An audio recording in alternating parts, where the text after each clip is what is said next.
welcome to the Deep Dive. Today we're plunging into a topic that, well, it really touches everyone, whether we always acknowledge it or not. Greed. A big one. It really is. And our mission today, for this deep dive, is to unpack its insidious nature, how it subtly takes root, the profound consequences, and maybe most importantly, some practical ways we can guard against it, especially in today's world. Yeah. Our sources for this are pretty amazing insights from ancient wisdom, psychological takes, and timeless texts like the Bible. A really rich tapestry to draw from. Exactly.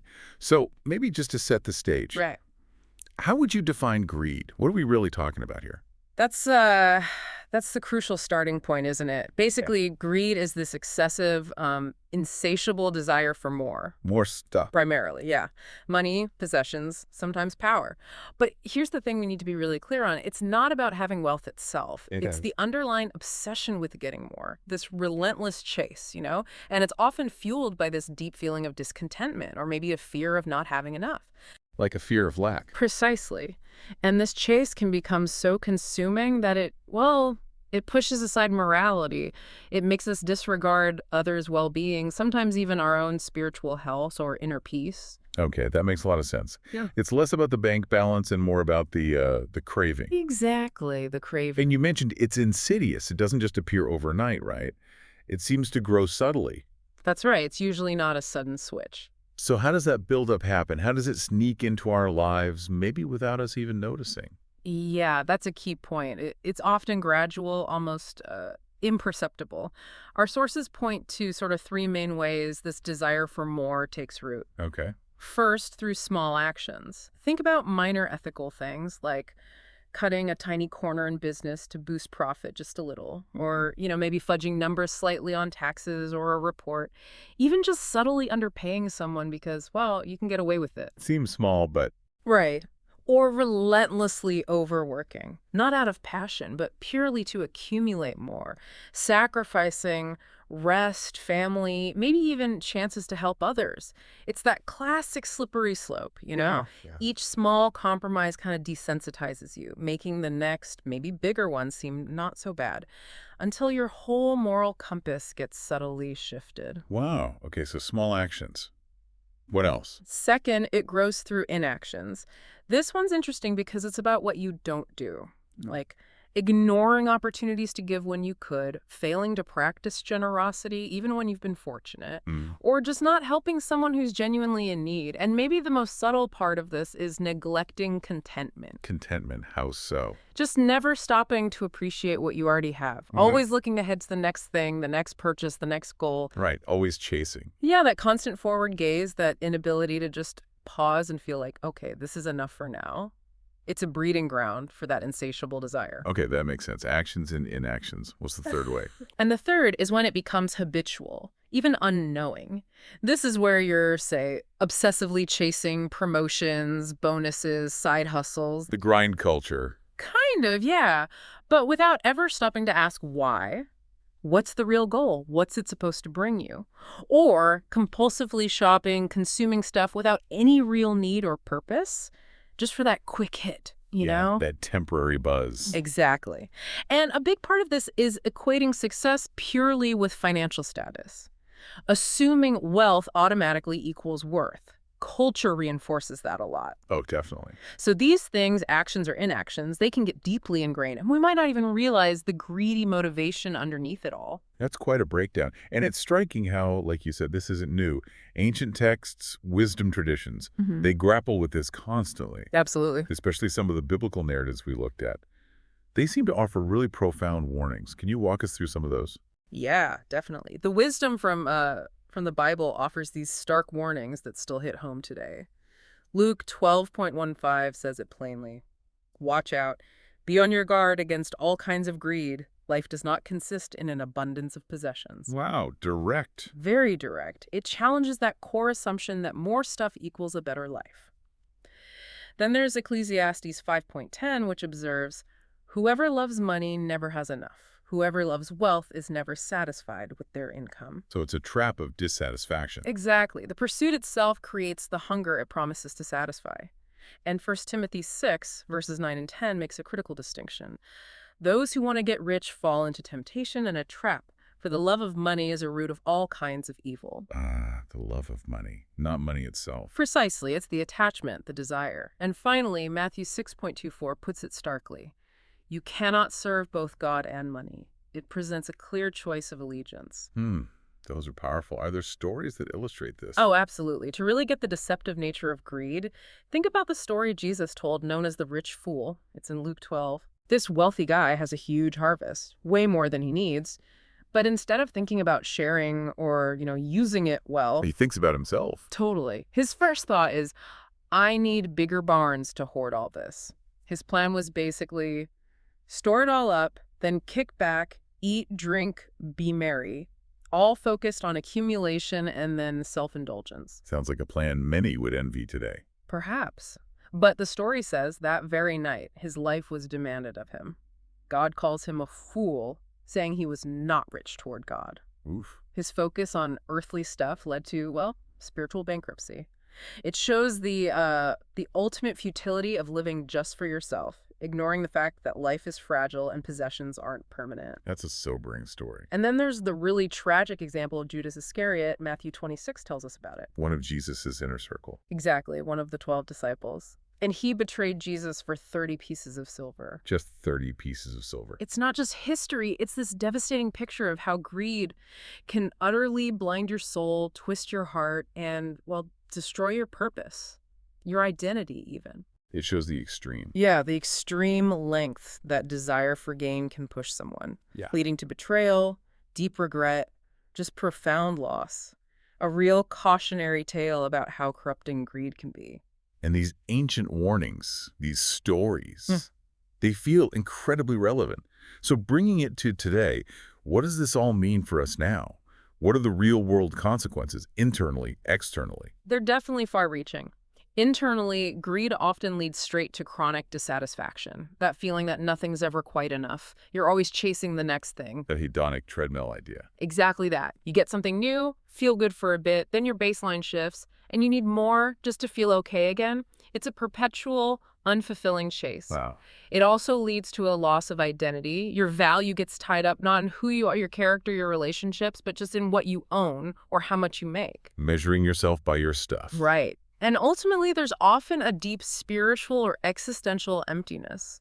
Focusing only on material things leaves no room for, deeper meaning, purpose, connection.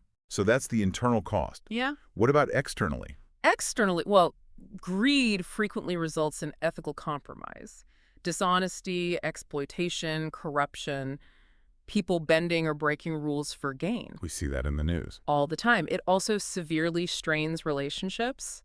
People become tools, means to an end, rather than, loved ones or colleagues you value. That's harsh. It is. And sadly, it often ends in legal or societal fallout. Fraud, embezzlement, financial scandals, often leading to public ruin, destroyed reputations, loss of trust. Yeah, we see this played out so vividly, don't we? Yeah. You read about, say, a successful CEO, some of the top manipulating stock prices or committing fraud just for personal gain. Right. They might get huge short-term wins, feel like they've conquered the world for a moment. But then it comes out, they're exposed, disgraced, family, business, reputation, just shattered. It happens again and again. And it's striking how much that echoes Judas, doesn't it? Yeah. That momentary greed leading to lasting shame, ultimate downfall. It really drives home that idea you mentioned. Greed, mocking success. Yeah. Gaining the world, but losing something much more vital. That really is the powerful, consistent moral across all these sources. Greed promises satisfaction, but delivers emptiness. That's a strong statement. It's a profound deception. It whispers, just a little more, then you'll be happy. But that promise keeps you chasing, and it never actually lets peace or real contentment settle in. Always deferred. Always. It tells us joy is in the next purchase, the next paycheck, the next promotion. But true joy, deep joy, it's an internal thing, isn't it? A fruit of the spirit, maybe, not a product of wealth. Right. Greed basically distracts us. It pulls us away from seeing ourselves as maybe stewards of what we have: time, talent, resources, rather than absolute owners. Stewards, not owners. That's a helpful distinction. Yeah. But this raises a question I bet a lot of listeners have, especially with all this talk about wealth. Well, Is it just plain wrong to be wealthy? Does having money automatically mean you're greedy? That's such a critical question, and the wisdom traditions are actually pretty clear on this. No, wealth itself isn't sinful. Okay. Our sources confirm that. I mean, think of historical figures, biblical figures like Abraham, Joseph, Job, even Lydia in the New Testament. They were wealthy, yet faithful, generous, used powerfully. So wealth isn't the issue. The sin isn't in having wealth, it's in the love of wealth. It's in hoarding it or placing it above people, above your values, above God, if you like. First Timothy 6 warns about that specifically. It really boils down to where your heart's allegiance lies. Okay, that clarifies it beautifully. But then, the practical question for us. How can I tell if I'm leaning towards greed? How do I gauge my own heart? Are there, like, self-check questions? Absolutely. Self-reflection is key here. Here are a few questions you might ask yourself, honestly. Okay, let's hear them. Do I hesitate to give, even when I know I'm able to? Do I feel restless, anxious, maybe even useless when I'm not actively making money or seeing my income go up? Ooh, that's a tough one. Yeah. Do I tend to define people, maybe even myself primarily, by their financial status, by what they have? Judging by the cover, financially speaking. Kind of, yeah. And maybe the biggest one, am I willing to bend my ethics, compromise my integrity, cut corners just for financial gain? Wow. Your honest answers to those questions, they can give you a pretty clear picture of where your heart is right now regarding wealth and possessions. That's a really practical, maybe uncomfortable, but useful framework. Mm. So, say someone recognizes some of those tendencies in themselves. What's fascinating is how do we break free? How do we escape that grip? What are the steps toward maybe contentment and generosity? Yeah, freedom involves intentional practices, things that directly counter greed's nature. First, and maybe most obviously, practice generosity. Start giving. Yes, and don't wait until you feel you have enough, because if greed's taken hold, that day might never feel like it arrives. Start small, maybe, but give regularly. To a cause, a person in need. Make it meaningful, not just, pocket change or leftovers. This actively retrains your heart. Okay. Practice generosity. What else? Second, consider a fast from shopping sometimes, or from buying non-essentials. Interesting. Why? It helps break that cycle of compulsive consumption. It helps you recenter on what you actually need versus what you just desire in the moment. Create some space. Exactly. Third, actively memorize and meditate on wisdom about contentment, whether that's philosophy or scripture like Philippians 4, where Paul talks about being content in all circumstances, plenty or want. Internalizing a different perspective. Precisely. And finally, consistently reflect on eternal value versus temporal gain. Ask yourself, what truly lasts? What has significance beyond just this life? Where does my real security lie? Is it in my bank account or something deeper? That requires some real intentional thought. It does. It's a countercultural practice, really. Let's bring this right into today, maybe thinking about younger generations. We hear so much about hustle culture. How does that intersect with greed? It feels like it's almost the default mode for many young people. Oh, it's an incredibly relevant example. It shows how these ancient patterns just morph into new forms, right? Yeah. Today, especially for, younger folks, hustle culture glorifies this idea of 247 productivity. Multiple side hustles, constant climbing. There are apps, platforms, all pushing trading, drop shipping, defining wealth as the ultimate status symbol. The measure of success. Absolutely. It blurs the line between healthy ambition, which is good, and just relentless acquisition for its own sake. Could you give an example? Sure. Imagine a driven young person starts selling products online. Nothing wrong with entrepreneurial spirit, right? There's a lot to admire there. Right. But this person becomes completely obsessed with profits. They start skipping commitments, church, family time. They neglect relationships because they feel like distractions. Maybe they even start hiding little unethical shortcuts they're taking to boost sales. Cutting corners again. Exactly. All for more sales, more money. And over time, what happens? Maybe their faith grows cold, their relationships thin out because people feel like obstacles and this deep anxiety or even burnout sets in. The initial drive gets twisted. Completely twisted. Their ambition for success turns into this relentless, isolating chase. So what's the antidote to that within hustle culture? It's about finding balance, Mm. balancing that drive with a deeper sense of purpose, well-being, connection. You have to make space for rest, like Sabbath, for genuine connection, for giving back, for gratitude. It's not about not working hard. Not at all. It's about filtering ambition through integrity, through a broader picture of what success really means, trusting perhaps in something beyond just your own endless effort, or worse, unethical means. Remembering fulfillment isn't usually found at the end of a never-ending chase. Often it's in the pause, the connection, the contribution along the way. That's a really crucial point for today. This whole deep dive, it's really shown a light on how pervasive greed can be, hasn't it? Sure. From those subtle internal leanings to, potentially devastating outcomes. It really has. It underscores that profound value of contentment, generosity, and really looking at why we do what we do. And it's worth repeating. The pursuit of wealth, ambition itself, that's not the core issue, it's the condition of the heart behind it. Hmm.